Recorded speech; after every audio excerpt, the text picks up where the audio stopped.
Itajaí está crescendo e a infraestrutura acompanha este avanço.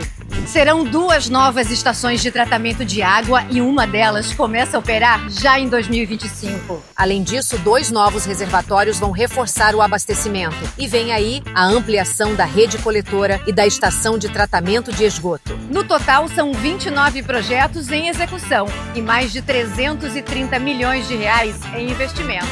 O Semasa para Itajaí, por Itajaí. Olá, sejam todos muito bem-vindos a mais um programa Polilógica. Hoje estamos recebendo em nossos estúdios o deputado estadual Carlos Humberto, de Balneário Camboriú. Seja muito bem-vindo, deputado. Eu que agradeço, João. Obrigado pela oportunidade de falar com a tua audiência. Deputado, eu não pude pesquisando e acompanhando seu mandato, como eu acompanho de todos os parlamentares de Santa Catarina, eu pude perceber que uma revolta muito grande tomou o senhor nos últimos pronunciamentos, aí, inclusive hoje dando entrevista aqui para rádios locais, sobre essa nova questão, essa nova divisão, o aumento de números de deputados na Câmara Federal, e não sei se é proporcional para as assembleias e câmaras, mas isso lhe deixou bastante indignado. E, obviamente, os parlamentares de Santa Catarina, com certeza. O que o senhor tem para dizer para a nossa audiência sobre o que está acontecendo? Acontecendo que a política e grande parte dos seus representantes, eles estão deslocados da realidade da população brasileira. O parlamento, principalmente o parlamento, porque a gente fala muito do executivo, muitas das vezes esquece da importância que tem o parlamento. Num presidencialismo de coalizão como é o nosso, o parlamento é um poder muito grande. E o parlamento hoje se tornou um balcão de negócios, um local onde os seus representantes se articulam entre si para se manter naquelas cadeiras dos mais diversos parlamentos brasileiros, com a complacência, muitas vezes, do Poder Executivo, que é dependente do Poder Executivo, e acaba se entregando aos seus representantes para poder ter paz e conseguir cumprir com os seus programas apresentados durante a eleição. E é isso que acontece na política nacional, e ontem nós tivemos um exemplo categórico dessa verdade. O Congresso Nacional, que era até então formado por 513 cadeiras, essas cadeiras são divididas por estados proporcional ao número de eleitores habitantes.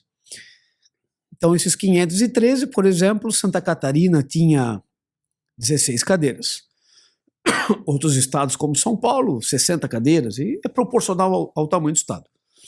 Santa Catarina, que teve uma migração e uma taxa de natalidade um pouco maior do que outros estados, ganharia 4 cadeiras, enquanto estados, por exemplo, como o Rio de Janeiro e a Bahia, perderiam cadeiras. O número ficaria o mesmo, 513 deputados, mas a proporcionalidade de representação ela se dividiria por número de eleitores, que é o que diz a nossa Carta Magna, aprovada, inclusive, pelos nobres deputados e deputadas e senadores federais. O que eles fizeram? Para que estados não percam, eles deixaram com que a proporcionalidade fosse dividida, então Santa Catarina passou de 16 para 20, mas nós não ganhamos nada, nós já tínhamos direito a ter 20 cadeiras, então Santa Catarina não ganhou nenhuma cadeira. E a Bahia, por exemplo, que perderia número de parlamentares, o Ceará perderia, o Rio de Janeiro perderia, ontem fizeram uma manobra que foi corroborada pelo Senado Federal e aumentaram o número de deputados para que nenhum estado perdesse. Ora, nós tínhamos 16 de 513, agora temos 20 de 531, a nossa representação ela diminuiu mais uma vez. Ela mais uma vez diminuiu. E ainda vai ficar para Santa Catarina pagar, porque a maioria destes estados que perderiam cadeiras são estados deficitários, que são mantidos pela União, e quando são mantidos pela União, são mantidos pelos estados que contribuem de maneira superavitária com a União, como é o estado de Santa Catarina, que manda 120 bilhões e só fica com 10. Então nós somos altamente assaltados pela federação. Ainda ficamos com a conta para nós pagar. Quem vai pagar a conta do que foi feito ontem no Congresso Nacional, ainda fomos nós que fomos assaltados na nossa representação. Então eu estou indignado com isso, isso é uma vergonha. Eu faço parte do Parlamento Catarinense, sou deputado eleito, e infelizmente essa atitude tomada pelo Congresso Nacional, porque eles têm muito mais visibilidade do que as demais casas parlamentares, estaduais e municipais, isso acaba maculando todo mundo. Eu tenho noção de que a gente vai tudo para o mesmo pacote, né? E diga-se de passagem, tá? Apoiado por todos os partidos, pela direita, pela esquerda, pelo centro, não teve ninguém ficou fora da maracutaia que foi feita. Claro, tiveram parlamentares que votaram contra. Por exemplo, Santa Catarina, os seus parlamentares votaram contra essa manobra, né? Agora acabam maculados também, acabamos todos nós maculados por esse processo legislativo mal feito, para não usar aqui um adjetivo que eu gostaria de usar, para adjetivá-los, estes vendidos que são da maneira que eles mereceriam ser caracterizados. Mas não vou fazer isso aqui no teu programa, Jean, mas tenho certeza que as pessoas que nos assistem os caracterizarão com adjetivos que eles merecem, porque nós não aguentamos mais. O brasileiro não aguenta mais isso. Não existe uma discussão de política pública voltado ao trabalhador, ao cidadão, à mãe. O maior penalizado no Brasil é quem trabalha.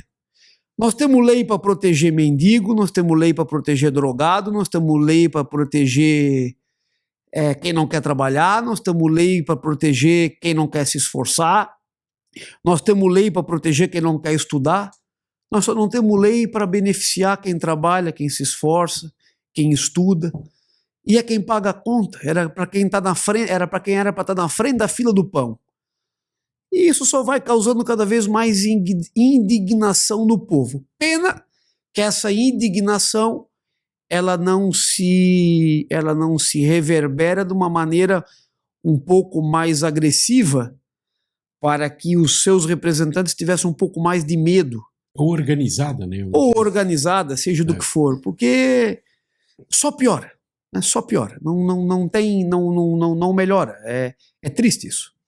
Deputado, aproveitando esse gancho e conhecendo um pouco da sua história, acompanhando a sua história, como eu sempre acompanhei, nós temos programas gravados aqui, eu sempre gravo com o Nicolas Reis, um amigo seu hoje, ele não pode estar aqui, mas deixou um abraço. Eu, o Nicolas, o Tiago Morastone, a Ana Carolina, somos todos do Salesiano da mesma época. Então, estudavam tudo junto. Ele deixou um abraço para ti, ele está em viagem para o Rio de Janeiro, mas deixou um abraço para ti. Eu queria te fazer uma pergunta, que já é tese, que nós já discutimos aqui na nossa análise, em relação ao avanço de uma organização parlamentar sobre os executivos e sobre as estruturas políticas de todo o país. Por que eu digo isso? O controle sobre as bases tem aumentado significativamente com a construção de caciques perpétuos nos partidos, quando se tem ferramentas poderosíssimas como as emendas parlamentares, o fundo partidário, o fundo eleitoral. Isso tem trazido um controle absurdo das bases, onde nós não estamos conseguindo fazer apesar de novas figuras, mas uma renovação ideológica, uma renovação de construção, de organização social e política. Quer dizer, eu sei que o senhor já foi vítima dessas tratativas partidárias e o senhor não é único nisso, muitos já foram vítimas dessa questão de controle partidário, de escolha de candidatos. Inclusive aqui nós usamos a palavra, quando muito se fala em fraude eleitoral, isso é uma forma de fraudar a eleição, e aí, qualitativamente, acaba aparecendo no parlamento o que o senhor acabou de querer desqualificar ou adjetivar, por conta desse controle partidário. Quer dizer, os caciques partidários hoje, com todo o poder que têm, com emendas, com distribuição de recursos e tudo mais, eles acabam escolhendo, definindo e criando as suas próprias castas partidárias em detrimento de pessoas que querem dedicar o seu tempo e o seu trabalho para a sociedade brasileira. Como que tu vê isso? Eu vejo que, sim, existe isso. Eu sou um crítico. Eu nunca usei fundo eleitoral, nem fundo partidário. Até na próxima eleição, se eu tiver a oportunidade de usar, vou usar. E vou te contar uma história do porquê que eu vou usar. Quando o Partido Liberal, PL, me mandou um ofício dizendo que eu tinha direito, se eu não me engano, a 300 mil, eu não me lembro, 300 mil, 600 mil reais, eu não me lembro. Na última eleição que eu disputei, do fundo eleitoral, eu devolvi a carta dizendo que eu não aceitava dinheiro público para fazer campanha particular. É um absurdo. Aí, só que o que eu acreditei que ia acontecer, João? Que esse dinheiro voltaria para a Justiça Eleitoral e da Justiça Eleitoral voltaria para o Poder Executivo para que ele pudesse implementar esse recurso que eu não utilizei em favor do povo. O que aconteceu? Eu não usei o recurso do fundo partidário e do fundo eleitoral, ele foi redistribuído para quem queria. E para aqueles que eu fui descobrir que votaram a favor do fundo eleitoral. Então hoje eu faço uma política um pouco diferente. Aqueles que são contra têm que se utilizar para poder se eleger, para poder votar, para terminar com o fundo eleitoral. Porque se eu devolvo o fundo, ele não volta para o tesouro. Ele vai para o parlamentar que daí que quer usar, que aprovou e quer usar o fundo. Então, eu que sou um crítico do fundo, como outros parlamentares que a gente conversa, que são críticos também, nós não vamos ter jeito, nós vamos ter que usar de uma estratégia diferente para tirar esse dinheiro dessa turma que inventou isso para poder financiar essas campanhas, para poder utilizar contra eles, né? Mas, sem sombra de dúvida, esse é um mecanismo de perpetuação de grupos no poder e de estruturas partidárias ditatoriais que tem um cacique lá que manda, que fica eternamente mandando, cuidando hoje de estruturas bilionárias, né? Porque o fundo eleitoral, hoje a gente está falando da última eleição de 5 bilhões e pouco. Isso vai aumentando gradativamente. Quando somado ao partidário, chega a 7 bilhões. 7 bilhões, então é bilhões do nosso dinheiro que fica na mão de 30 presidentes de partido no Brasil. Eles têm o poder ditatorial de fazer o que quer com esse dinheiro. Não existe mais democracia partidária, não existe mais diretório, não existe mais eleição, não existe mais nada. É tudo nomeado de Brasília, de cima para baixo, tudo do diretório provisório. E essa é a política que temos, né? E volto a te dizer, vai do PL ao PT, né? Não excluir, eu sou do PL. No meu partido também é assim. Senta numa sala lá em Brasília, em 3 pessoas, e decide para quem vai ficar com o dinheiro. Não tem democracia nenhuma disso. Você tem que ir lá, baixar a cabeça para o presidente do partido, dizer que você vai votar em tudo aquilo que ele quiser, para você poder receber o dinheiro. Então, eu sou um crítico desse modelo, acho que isso está tudo errado. Eu, como um empresário, um empreendedor, uma pessoa que gera emprego, tem que pagar a conta disso aí, sou totalmente contra. Mas, como eu disse no início da minha resposta, vou mudar um pouco a minha estratégia com relação ao fundo, porque eu tenho conversado com outros parlamentares que, como eu, não se utilizam do fundo eleitoral, e a gente está fazendo com que, não utilizando, a gente está entregando ainda mais recursos na mão daqueles que bolaram essa maracutaia no sistema eleitoral brasileiro. Então a gente tem que se utilizar desse dinheiro, já que não volta em favor do povo brasileiro mesmo, vamos tentar usar para eleger mais parlamentares que são contra, para nós tendo uma maioria, a gente vote para acabar com essa pouca vergonha. O que eu percebo, assim, é que nós tínhamos o financiamento privado, financiamento de pessoa física de campanha, e fomos para o financiamento público, né? No pretexto da corrupção, né? O financiamento privado, o que era antigamente, bastava que se fosse feito algum controle ou alguns limites. Porém, quando um empresário doa, quando, né, uma classe é uma classe, o empresário é uma classe da sociedade. E assim por diante, o professorado, os sindicatos e tudo mais.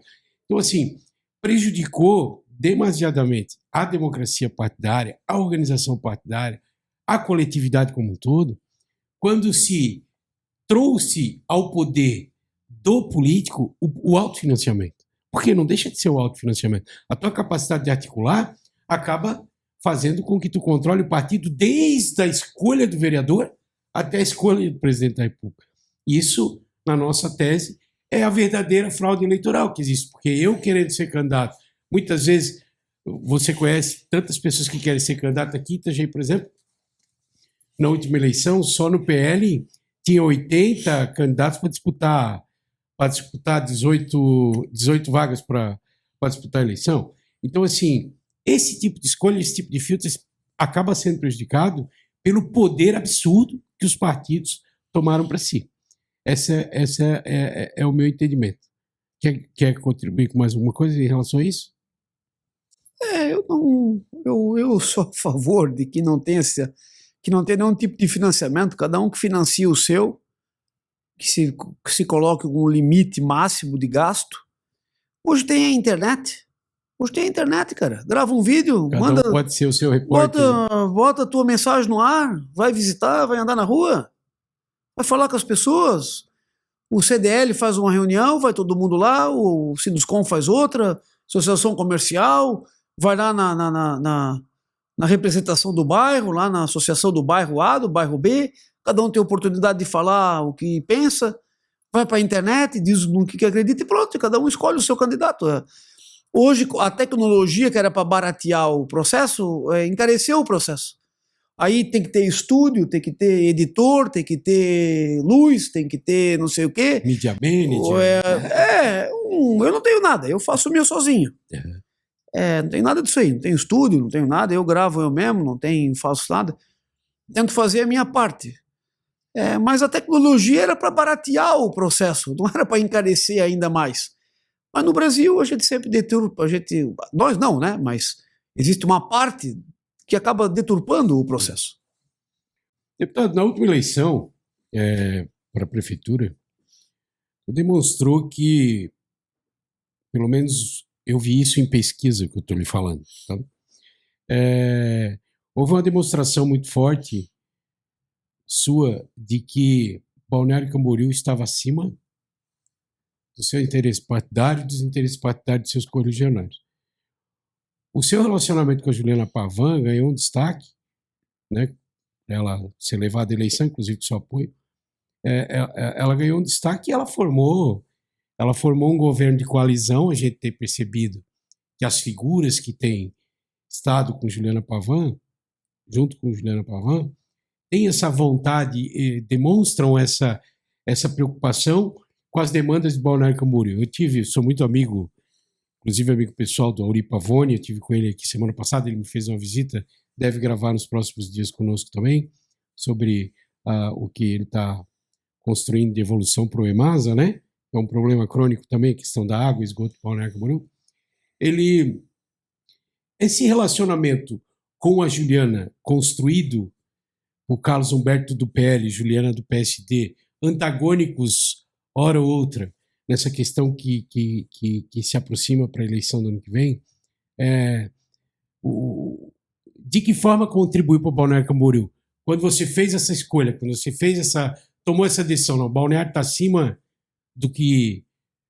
dos projetos pessoais e partidários, e eu estou com Juliana Pavan porque, de alguma forma, ela representou isso para ti. Como que foi isso? Como é que está essa construção? Como é que está essa relação? Está muito boa.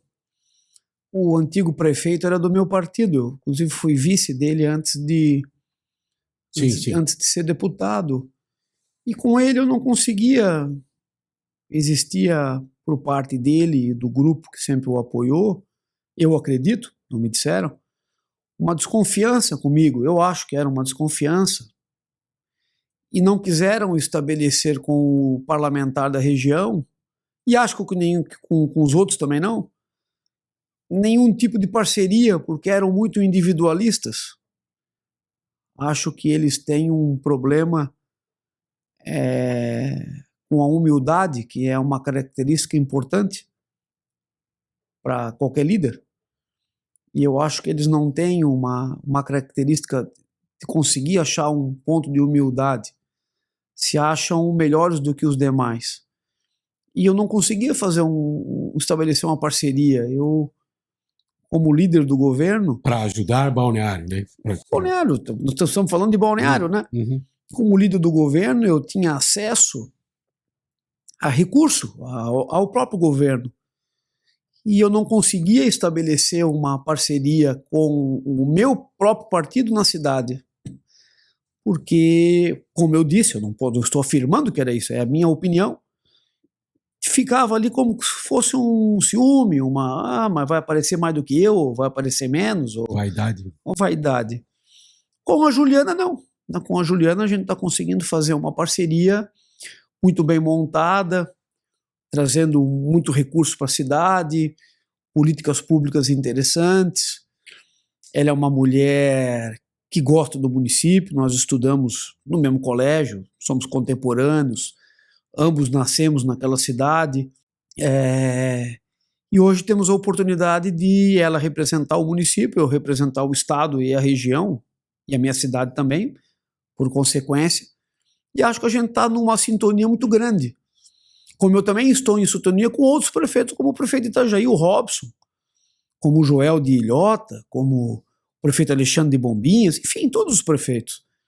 O único que eu não tinha acesso era o do meu partido, da minha cidade. Incrível, né? Incrível. Então, eu acho que está muito boa, acho que é uma parceria que se tentou fazer no Partido Liberal de Balneário Camboriú. Dá para escrever um livro daquilo que não se faz na política, né? Acharam estranho a política da cidade para ser candidato, perderam a eleição. Como o senhor bem disse, eu apoiei outro partido, apoiei a candidata que eu tinha a convicção e a certeza de que era a melhor opção entre as que nós tínhamos para governar o município de Balneário Camboriú, pelas características que ela reúne, e estou muito certo disso. E estou muito feliz com os rumos que a cidade tem tomado. Acho que a prefeita formou uma boa equipe, uma equipe técnica e política, claro, porque essa balela também, que tu vai montar um governo só técnico, aí não dá certo. Eu, como um ator da iniciativa privada e do público, sei que na política é obrigado, no público é obrigado a ter a política misturada com o técnico. Porque eu lá na minha empresa, na minha construtora, eu faço o que eu quero. Se eu tiver prejuízo, se eu tiver lucro, se der certo, se der errado, eu respondo ao único acionista da empresa, que sou eu. No público é diferente, não é aquilo que eu quero. Mesmo que eu seja o prefeito, não é do que eu não sou um ditador, não é do jeito que eu quero. Eu não posso escolher um secretário que vai tomar decisões só técnicas, que não funciona dessa forma. Você tem que escutar as pessoas, é política, aquilo é de todos. Aquela estrutura, às vezes física, um ginásio, uma praça, um determinado local, uma determinada política pública, aquilo é de todo mundo, não é do cara que está sentado na cadeira. Então é importante que você você escute o que as pessoas pensam sobre determinada coisa. E aqui entra o ingrediente político, que não é só técnico, né? Então você tem que unir o técnico, a pessoa que sabe o que está fazendo, mas que tem o tino político. E acho que ela acertou bem, e vai fazer um grande governo, vai ser uma grande prefeita. E acho que o Balneário Camboriú ganhou muito com a escolha que fez. E essa parceria vai continuar? Claro que vai continuar.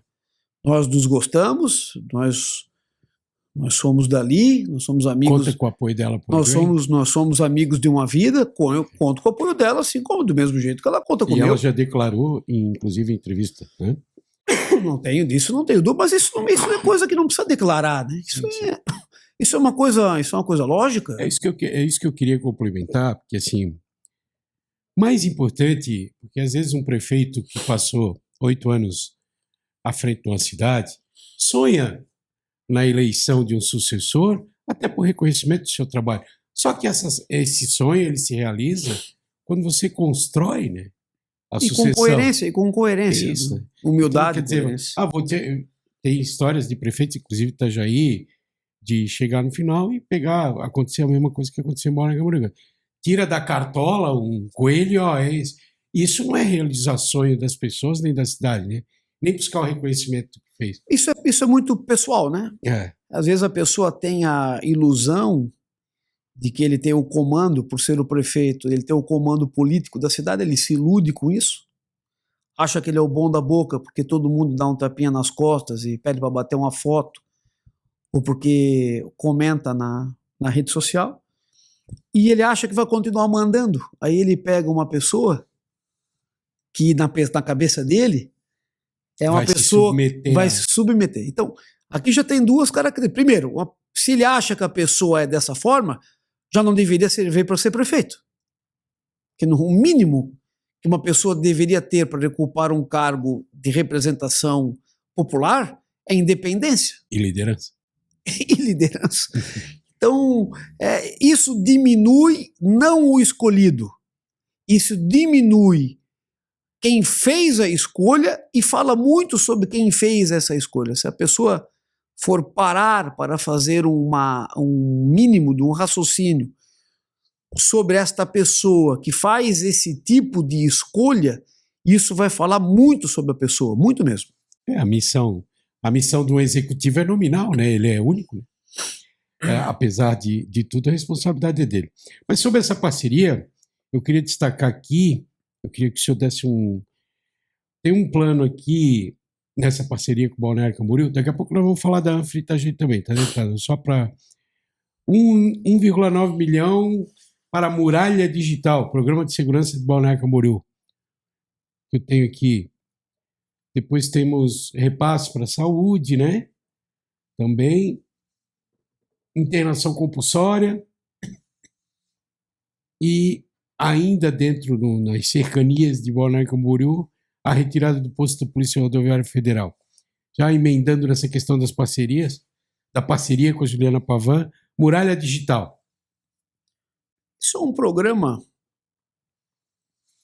muito interessante. Faz parte desses programas de Smart City. Balneário Camboriú é um local apropriado, por ser pequeno e ter poucas entradas e saídas, para que você implemente um processo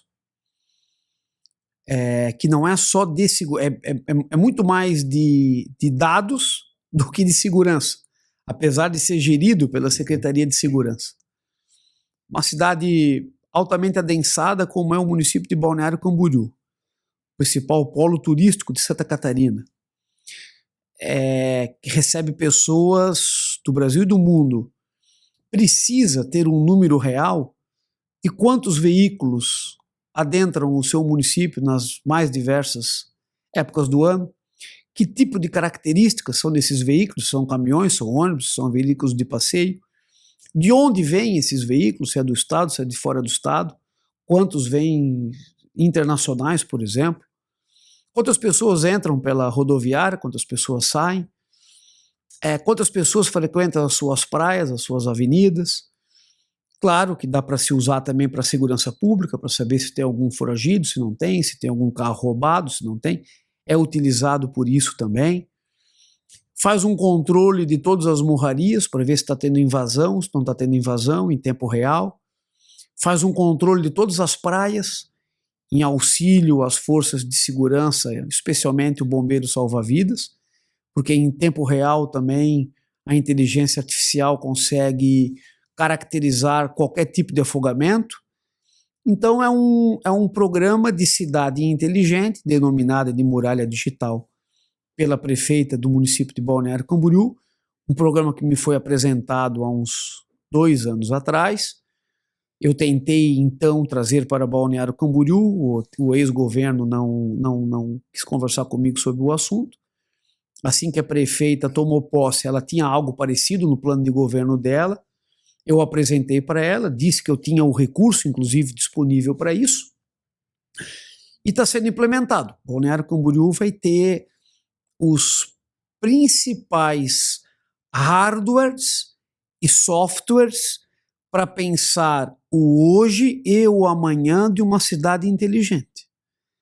Então, eu não consigo conceber o desenvolvimento hoje dos municípios ou das empresas sem o uso de tecnologia e da inteligência artificial, que está agregado a tudo isso para, em tempo real, ficar pensando e trazendo soluções para os mais determinados problemas. Falo aqui do município de Balneário Camboriú, mas isso pode ser implementado para qualquer cidade. Então ali vai ser um plano piloto e acho que depois de instalado será amplamente difundido para os demais municípios do estado e do Brasil, até porque é barato, não é caro, é muito barato. E quanto mais municípios implementarem, mais barato fica. Eu vou apresentar o prefeito Leonel Pavan, caso ele queira, porque eu sei que o município de Camboriú tem muito problema de receita. É o mais pobre per capita da nossa região da Anfre, é o município de Camboriú. Então eu falei com a prefeita Juliana, como ela vai ter o hardware e o software, vou apresentar o recurso e já um projeto pronto para o prefeito Pavan, caso ele queira se agregar, fazer o sistema todo de monitoramento agregado ao hardware que vai ter em Balneário Camboriú, ele pode fazer um termo de cooperação entre as duas cidades. Vou disponibilizar também para o município de Camboriú, porque as minhas emendas parlamentares elas alcançariam também isso, né? Então vou tentar ajudar também o município de Camboriú nesse sentido, para que eles tenham as mesmas soluções tecnológicas para pensar o município daqui para o futuro. A importância do que ocorreu na última semana... Jean, se o senhor me permite, desculpe te interromper, eu tenho noção de que distribuir recursos não é função parlamentar, tá? Só para que isso fique... que eu gosto de que fique bem caracterizado o meu trabalho parlamentar e eu não gosto de ir conforme a manada, né? Distribuir recurso, conseguir recurso, sim, é trabalho do parlamentar. A interlocução com o governo do estado para que você consiga investimentos em determinada localidade do seu próprio estado. Agora, o parlamentar indicar no orçamento é uma inovação brasileira, que eu sei que não é a principal das atividades do parlamentar, só para que isso fique bem caracterizado com relação ao Carlos Humberto. Eu sei que a principal função parlamentar minha é legislar e fiscalizar e interagir em favor dos municípios. Eu sei que é assim. Agora, é uma inovação que existe, que constitucionalmente também passou a ser uma atribuição do parlamentar, mas, na minha opinião, uma atribuição menor. A atribuição maior sempre será a articulação, a fiscalização e o processo legislativo. O que abre a porta para o nosso próximo assunto. Ruth Cardoso, do Estado, na semana passada, numa ação que ficou claro para todo mundo na região, o Estado acabou conveniando e assumindo a gestão, pelo menos é isso que nós compreendemos aqui, assumindo a gestão do Ruth Cardoso. Eu, por muito tempo, trabalhei com um parlamentar médico, o senhor conhece, por favor, Ney Monastoni, e ele sempre dizia o seguinte: o prefeito que quiser botar um hospital municipal, ele tem que desistir da política porque ele está louco, porque é uma demanda absurdamente precária e difícil para que um prefeito faça realmente a gestão, principalmente por conta da média e alta complexidade, não está vinculado às fontes de recursos do município, tem todo um custeio que ele tem que acabar buscando de forma conveniada e inscrita, só que sempre com aval do Estado. Quer dizer, Jorginho Melo estendeu a mão, no que a gente compreendeu, e assumiu esse problema de fazer a gestão do Ruth Cardoso, como ele faz de maneira praticamente terceirizada com as irmãs, o nosso regional Marieta Condemorão. Quer dizer, o que significou isso do ponto de vista do Carlos Humberto para Balneário Camboriú, essa transferência de gestão? Para Balneário Camboriú, pouco. Para a região, muito. Balneário Camboriú tinha um hospital público, um hospital particular, que tinha convênio com o município, era o Hospital Santa Inês. Lembro. O Hospital Santa Inês sofreu uma intervenção e ele foi fechado. E Balneário Camboriú ficou sem hospital. Faz bastante tempo já, né? Foi Sim, era na época do prefeito Periquito. O Isso. prefeito Periquito, o hospital está lá, era um hospital de portas fechadas. Balneário Camboriú não tinha porta aberta de saúde 24 horas. E o prefeito Periquito, para se fazer justiça a ele, foi obrigado a abrir o hospital de porta aberta. Porque como é que uma cidade com 7 e poucos mil habitantes não tem uma porta de atendimento de saúde 24 horas? Era obrigado. Para se fazer justiça, que é o ex-prefeito Periquito, não fez aquilo da cabeça dele, ele fez porque ele foi obrigado a fazer. O Ministério Público entrou lá contra o convênio e tal, eu sei que o hospital acabou fechado. O prefeito Periquito foi obrigado a fazer. Balneário Camboriú tinha feito uma escolha por ter um hospital de portas fechadas para atender somente a sua população.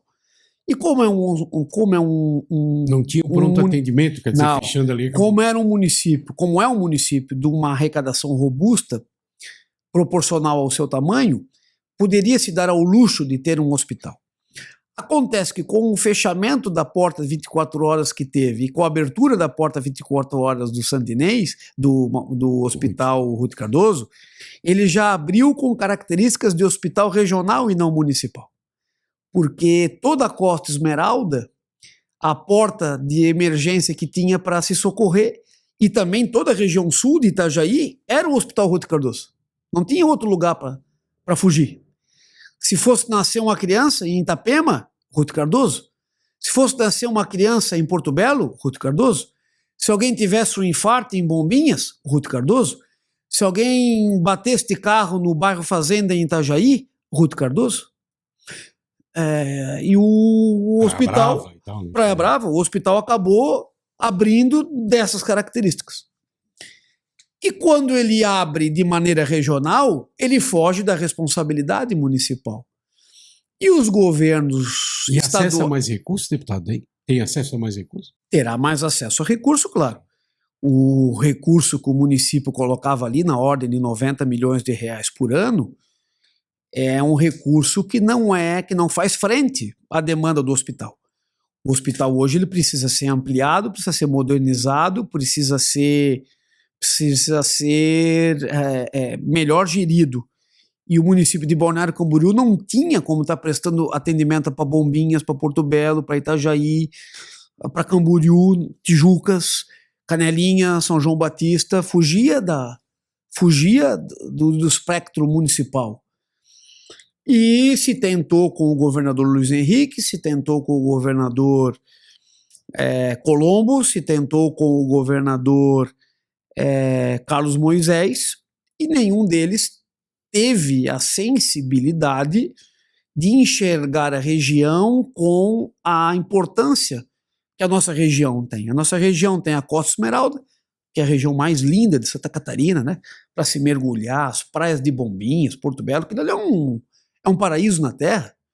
Nós temos Itapema, que é o município que mais cresce, nós temos Balneário Camboriú, que é o polo indutor do turismo, nós temos Camboriú, que é um dos maiores municípios territorialmente, nós temos Itajaí, que é a maior economia do estado, nós temos Penha, como o maior parque temático da América Latina, nós temos Pissarras, com as suas características da construção civil que se desenvolve, nós temos Ilhota, que é a capital da moda íntima, nós temos Luiz Alves, capital da cachaça. Então olha a importância regional da nossa região.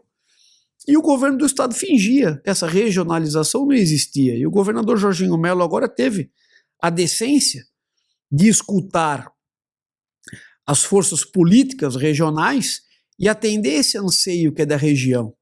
O Ruth Cardoso, ele precisa prestar um serviço regional como ele de maneira total, e não como vinha acontecendo. E mais, não dá para ele não conversar com os outros hospitais. O Hospital de Penha, Estado. Marieta, Estado. O Hospital de Balneário Camboriú tem que estar integrado a esse sistema. Um tem que claro, um tem que complementar o outro para poder prestar um serviço melhor para a população que aqui vive. Não adianta estar um concorrendo com o outro.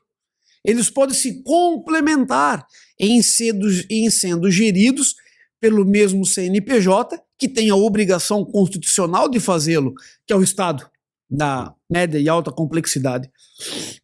E assim foi feito, né? O governador tem os seus méritos, como as lideranças políticas regionais também as têm, né? E sem se esquecer daqui a liderança da prefeita. Não tenha dúvida que o ingrediente eleição do ano que vem também é mais uma dos temperos que estão nesse caldeirão todo, né? Mas é assim mesmo, é assim que tem que ser. Então ganhou muito mais a região do que Balneário Camboriú. Balneário Camboriú foi mais um dos municípios que foi beneficiado pelo governador Jorginho Melo nessa ação. Se você me permite, porque eu fui o único parlamentar que disputou a eleição para a Assembleia Legislativa que defendeu o nome do governador Jorginho Melo em todos os municípios aqui. Não teve mais ninguém.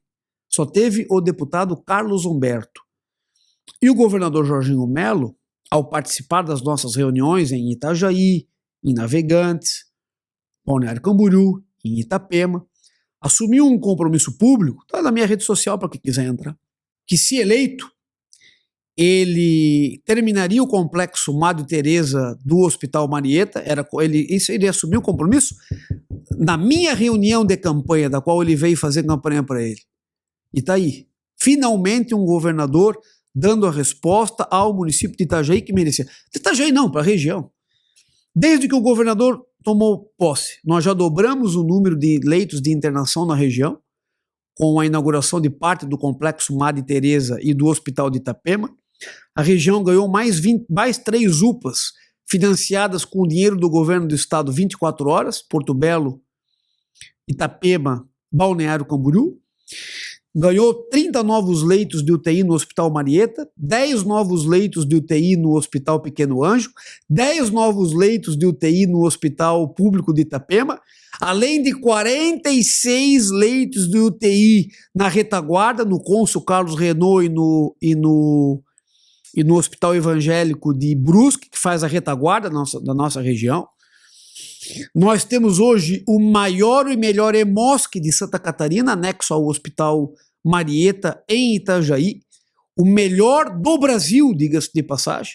Digno, limpo, amplo, bonito, que presta um grande atendimento do tratamento oncológico regional. Com emenda do deputado Carlos Humberto, vai ser aberto o segundo UNACOM da nossa região. Vejo pouca gente falando disso. Ninguém está falando disso. Nós temos um UNACOM pronto no diocesano Cônsul Carlos Renault em Brusque, porque tem que ser num hospital de alta complexibilidade e o mais próximo era Brusque. Então está pronto lá, das mesmas características do que nós ganhamos no Hospital Marieta. Nós ganhamos um novo centro de imagem, nós ganhamos um novo pronto-socorro, está sendo construída uma unidade do EMOSC aqui para nós e agora o Hospital Ruth Cardoso. Então que se diga de passagem, a atual legislatura parlamentar, em parceria com o atual governo do estado, trouxe para a nossa região, em 2 anos e meio, os maiores investimentos em saúde pública da história da região da Foz do Rio Itajaí. Se for somado os últimos 40 anos, não dá o que foi feito nesses últimos 2 anos e meio. Então, eu nunca me canso de dizer isso, porque é na legislatura que eu faço parte. E eu fui o único deputado, não teve 2, eu fui o único deputado que defendeu isso junto com o governador aqui na Foz do Rio Itajaí. E pela graça do nosso povo que aqui vive, nós fomos eleitos e o governador cumpriu com a sua palavra e o deputado cumpriu com a sua palavra e os investimentos hoje já estão aplicados e tudo isso já está à disposição do catarinense que aqui vive. Só faltando ainda a parte final, que eu acho que são 100 leitos de internação do Hospital Marieta, que já estão prontos, só falta fazer agora a parte de convênio, abre ainda nesse ano, credenciamento, abre ainda nesse ano de 2025.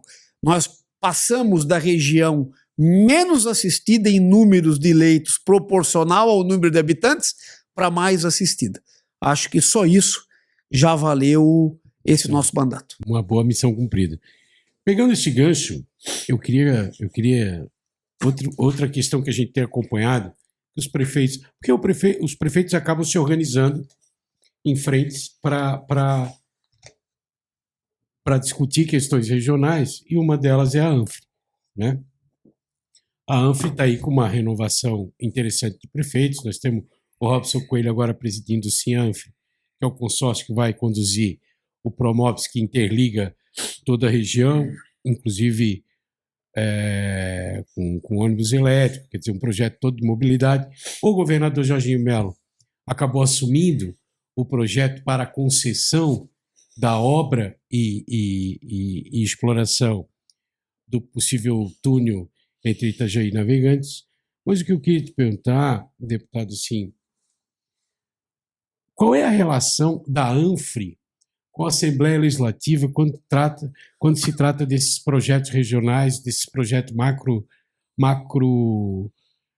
regionais, que inclui, por exemplo, os nossos 11 municípios da ANFRE e demais regiões? Como que funciona? Qual é o relacionamento que a Assembleia Legislativa tem tido? O Executivo, a gente sabe que os prefeitos se organizam através daquele. Qual é o relacionamento que a Assembleia Legislativa, os representantes da Assembleia, os deputados como você, tem tido com a ANFRE, por exemplo? Total. Nós temos poucos parlamentares, só tem eu e a Paulinha. Sim. E hoje agora era suplente, assumiu como definitivamente o Júnior Cardoso. Que é de? Camboriú. Camboriú. Era o ex-vice-prefeito, foi candidato a deputado, ficou de suplente com a eleição do prefeito Egídio de Blumenau. Ele se tornou deputado titular. Nossa região era para ter mais parlamentares, né?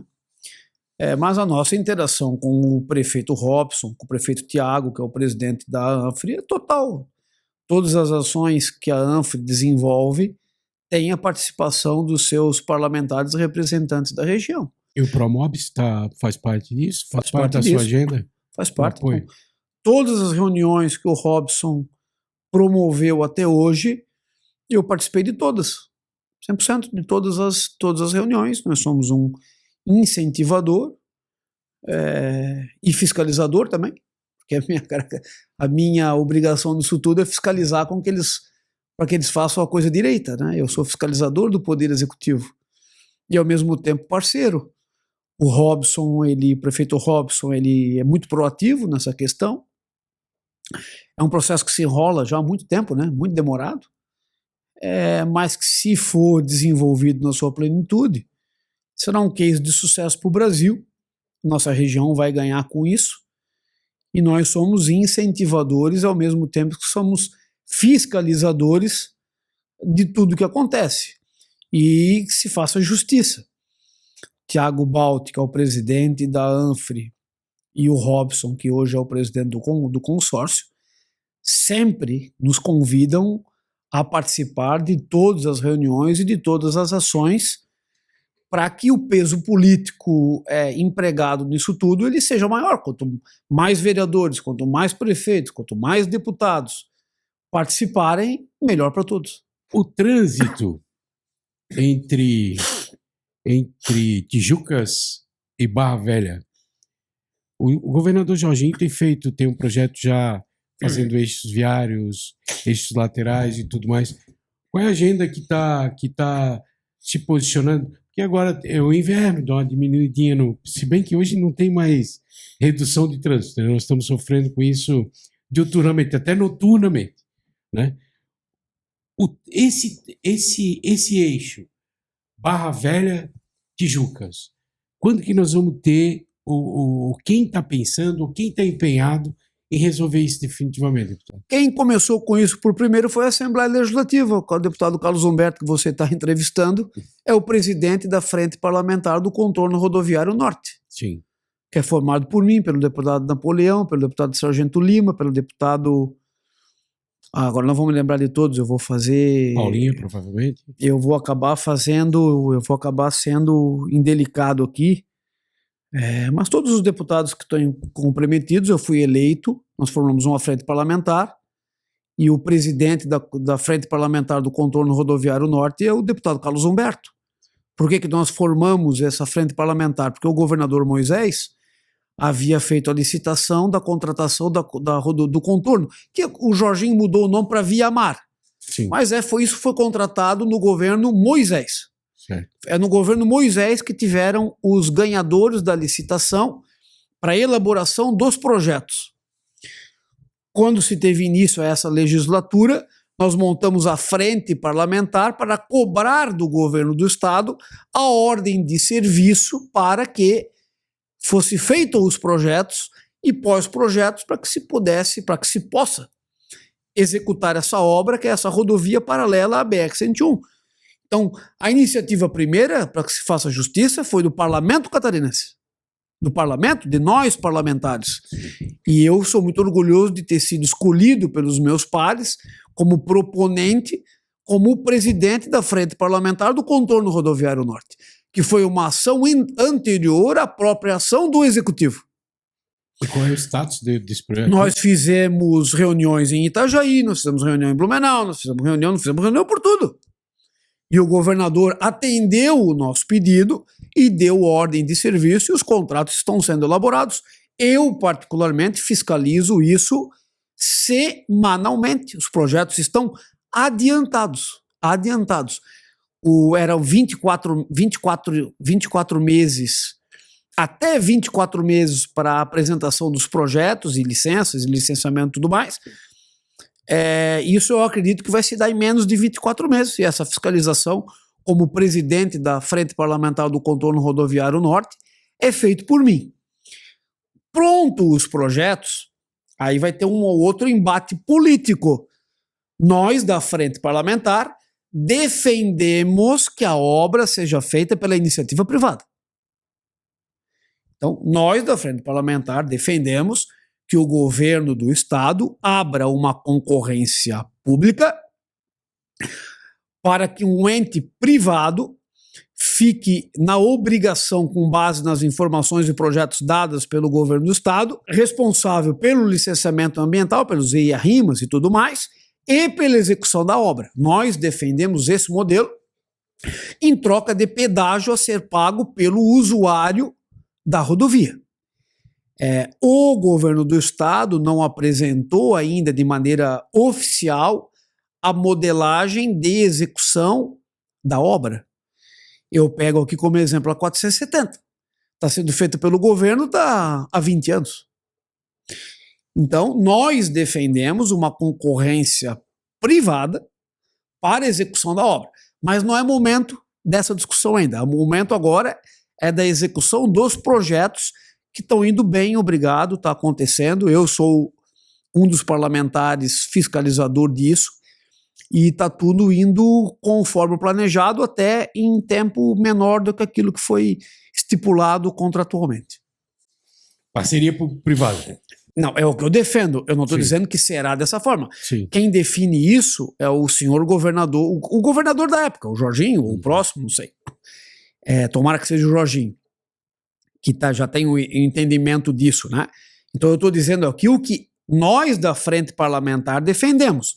Eu não sei se o governador defende a mesma coisa. Acredito que sim. Por que propor tirar a Polícia Rodoviária Federal ali é Ilhota, né? Chamado Bairro Ilhota e Itapema. Bairro Ilhota e Itapema. Porque no lugar que está não pode ficar. Ali você demora 1 hora para passar por. Tem dia que demora 1 hora para passar daquilo ali. Tranca a cidade toda, tranca meia praia, tranca Balneário Camboriú. Está no lugar errado. Ali a BR-101 é encostada na praia. A BR-101 fica o quê? 200 metros do mar. Nem isso. Não tem espaço ali para criar uma marginal, para criar mais pista, para ter uma área de escape. Está no lugar errado. Eu defendo, como presidente da Frente Parlamentar da BR-101 Norte aqui, que leve lá para o posto de pedágio. Lá não tem que diminuir a velocidade do posto de pedágio. Coloca o posto da Polícia Rodoviária lá. Você já traz uma certa melhora para o usuário da BR-101. Estrutura melhor, inclusive, a fiscalização, né? Boa ideia. rótula, não é rótula, né? O trevo do Antônio Raio, mas já estamos caminhando para a entrega já, né? Quase. Uma entrega é metade do ano que vem. Eu acho que vai ser entregue esse ano. Essa semana ainda fiz fiscalização ali. A minha fiscalização começou ali, Jean, no meu primeiro mandato de deputado, quando eu fui deputado em 2020, como suplente. Eu tive a minha primeira participação como deputado.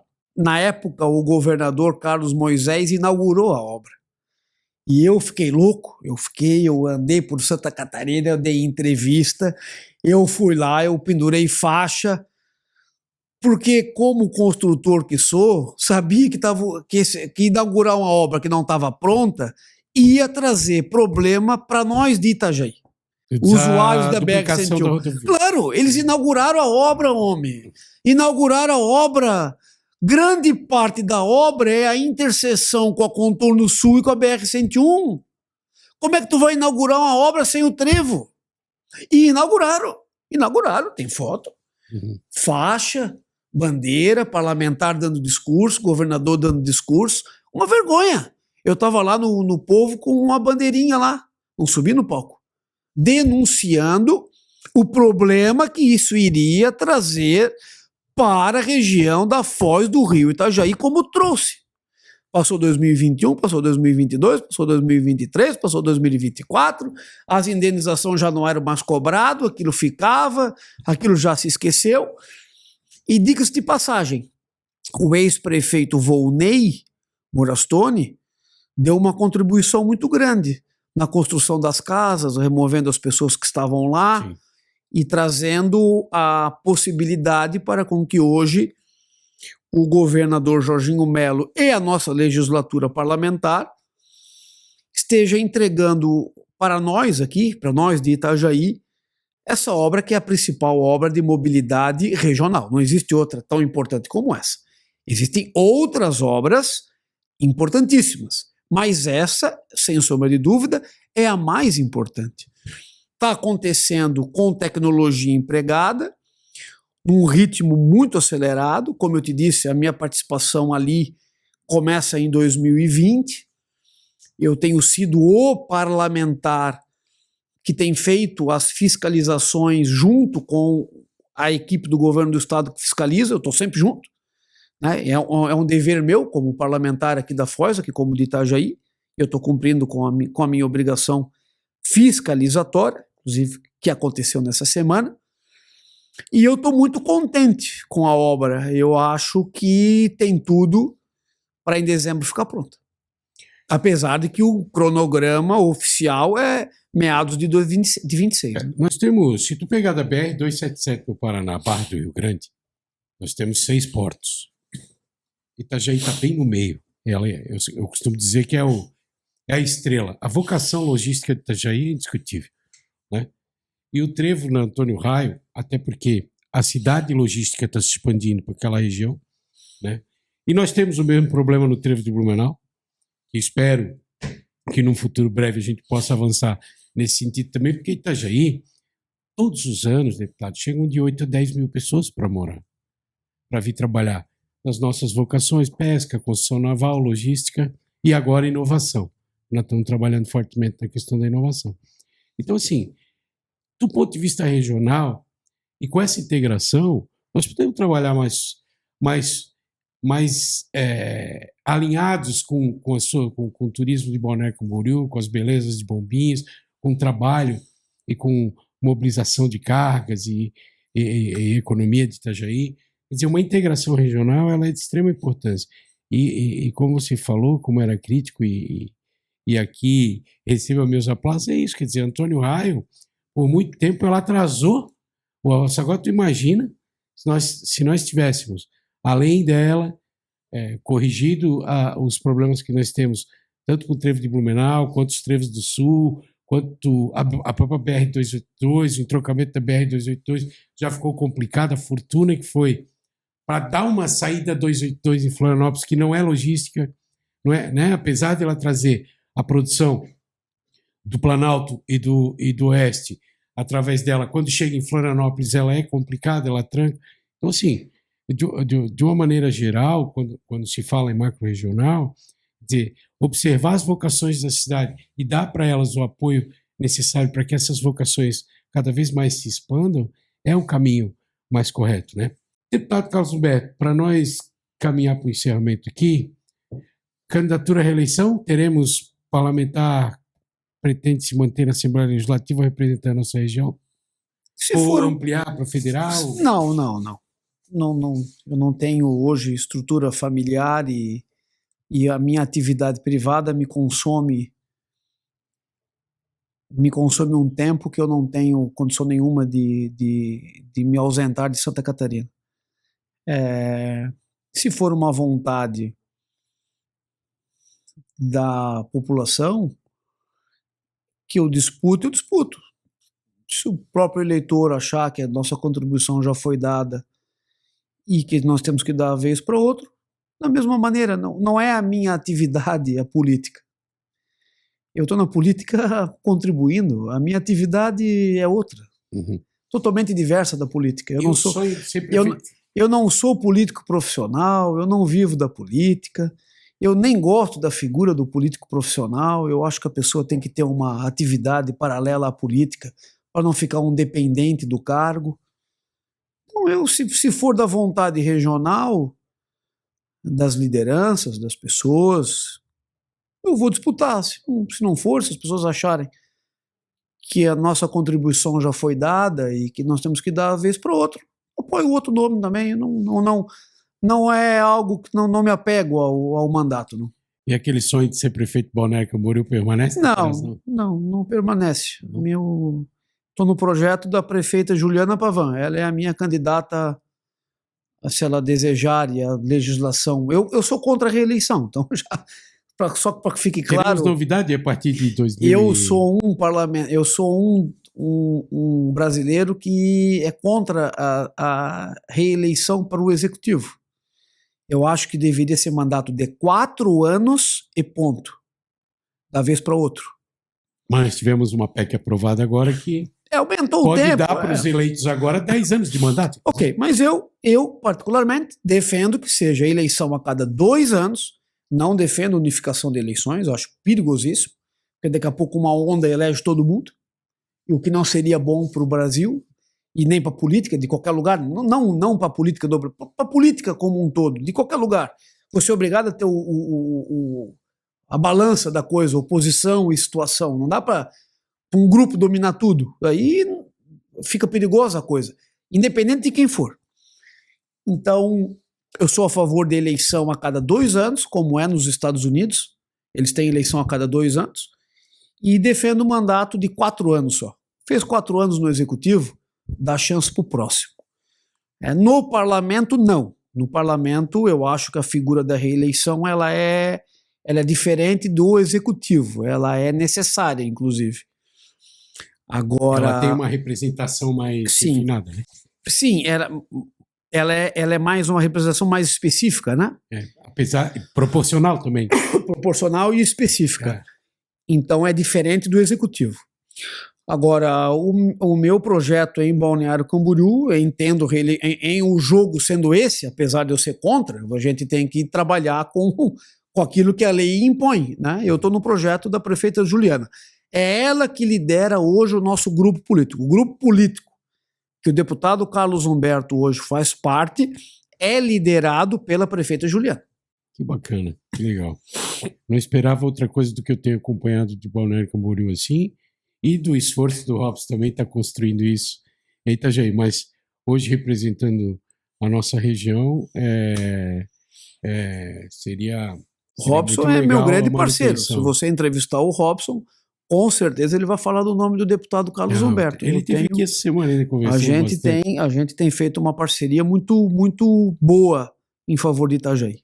É muito legal quando tem esse diálogo, né, deputado? Porque é aquilo que tu falava ainda há pouco sobre o relacionamento com o ex-prefeito Balneário Camboriú. Quer dizer, quando o diálogo fecha, todo mundo perde, né? Porque, querendo ou não, todo mundo está imbuído de cargo e de representação e de mandato para cumpri-lo, né? De maneira a conversar, dialogar, construir, somar, né?